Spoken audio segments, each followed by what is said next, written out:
hindi kulong. Naging sikat na bansag tuwing may okasyon ang pangalang Sharon para sa mga mahilig magbalot ng pagkain sa handaan. Gaya na lamang ng nangyari sa viral video na ito, kung saan sa gitna kasi ng kanilang Operation Balot ay tila sumakses pa ng tawagin sa game na Bring Me. Ang mga nakakaaliw na kaganapan panoorin sa trending report ni James Galange.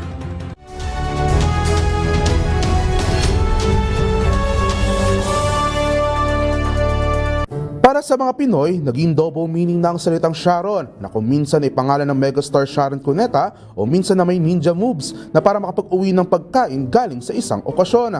Pero para sa ating viral video, tila sinalo ang lahat ng swerte at naging win-win situation pa ang kanilang binabalak na pag-Sharon. Sumakses kasi ang dalawang dalagitang ito sa isang handaan na sa gitnaan kasi na kanilang Operation Sharon ay biglang napasali pa sa game na Bring Me.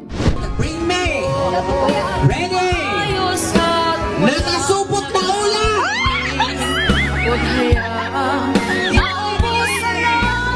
Sa video, may kitang dahan-dahang pang isinisilid sa supot ang pagkain sa ilalim pa ng mesa para hindi ito makita. Ngunit ayon sa uploader, maski ito ay hindi rin nakaligtas sa mata ng host at saka sinabing bring me nakasupot na ulam. Kitang-kita sa mga dalagang pagkagulat at napatayo na lamang para dalhin ang kanilang binalot na ulam.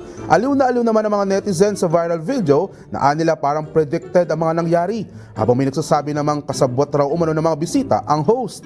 Umani na ng milyon-milyong views ang naturang video sa TikTok. Para sa DZRH TV, ito si James Galange, una sa Pilipinas, una sa Pilipino.